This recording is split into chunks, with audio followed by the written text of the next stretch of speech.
PerkyPlanes and RC here, operating at 2.4 gigahertz, and got some K&B 61s on the bench.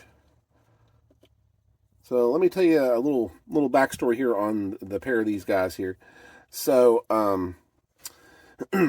I've got a potential future project that I'm thinking about working on, and I asked a buddy of mine. I said, "Do you have any, 60 size glow engines?" And me and him, we kind of we'll trade parts and stuff around and everything. So he said, "Okay, let me look." And this is what he came up with. So I went ahead and took him up on it and said, "Yeah, it's fine. We'll go ahead and try it and see." We're just, like I said, we just trade parts around, didn't pay a dime for these things. And anyway, so he gave me these two here. He said he got them from someone else. So, and to my knowledge, I don't think, my buddy has run these. So these are probably third or fourth hand 61s. But he said this is what he understood about them. He said that this one here, of course, is missing the carbon muffler and might need some new front bearings. And this one here is complete and should be ready to go. So, now, of course, part of my thing is, I look at this and I want to make this one complete too, because I just a little preference of mine and an itch of mine. I would like to get some stuff to make this one complete, but that's not going to be a primary focus for right now. My focus is the on the complete one here. I've looked in pictures and seen videos, and I have not seen a carb high-speed needle set up like this before. Most ones I've seen, they, there's like a part of the assembly right here that stays on the carb itself, and then of course you back your needle out, as needed. This one doesn't do that. This one actually backs out the whole entire thing. So, and I'm not sure what to make of that. I'm like, is this a legit setup or what? And plus the fact too that this thing is bendable. Like literally, this is like, it's a threaded screw, but you can bend it. I don't know what kind of material that is or what.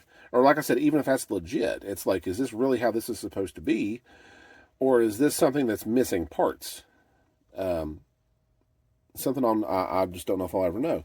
And I'm going to flip this around here so you can see, so I can get a close-up view of it there. Well, I'm trying to. Might be kind of hard in the light, but it does say on the front it's a legit K&B carb.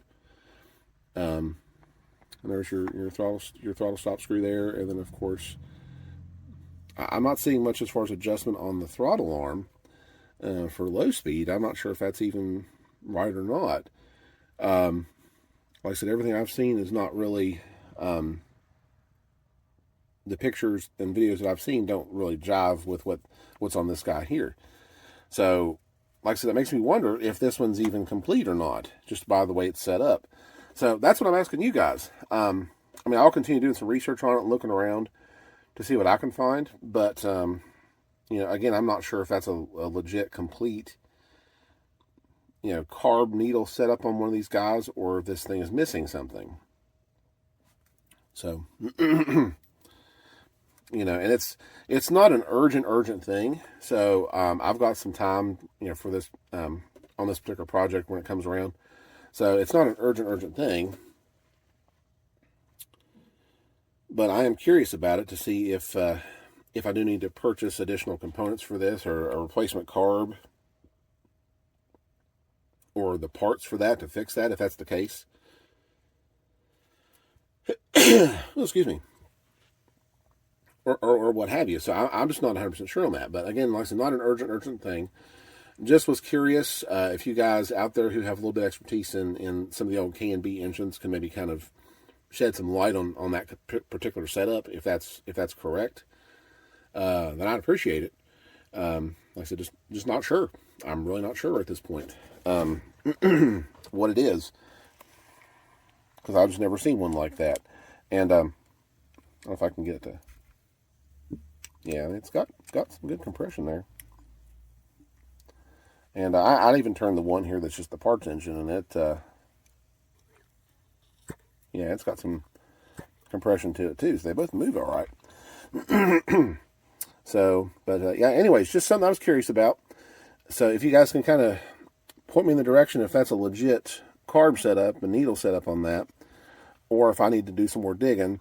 I figure worst case, if I have to, I can reach out to Perry Carbs, Calling Precision, and see if they actually have a replacement carb for a KMB 61, and kind of go that route. Not sure if I'll have to do that or not, but in fact, if I had my choice on it, I would prefer to either, if the carb needs to be swapped out or replaced for whatever reason, I would rather just go ahead and swap it out with a used one or something like that, and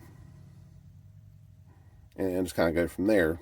The Perry thing is not exactly a have-to on something like this, but again, like I said, I know it's an option that I have that I could do that. So, but yeah, if you guys could just kind of give me some insight there as far as what that is, and if you all have seen that before. Like I said, I never have, and of course I'm brand new to these things, but yeah, like I said, it doesn't make sense to me how you can unscrew the whole assembly like that. And like I said, maybe that's how the early ones were. I don't know. So, but anyways, I'll quit babbling on here. If you guys could just kind of lend me your 2 cents on that, leave me a comment in the comment section as far as what that is, I'd appreciate it. And I want to thank you all for watching, and we'll see you in the next video.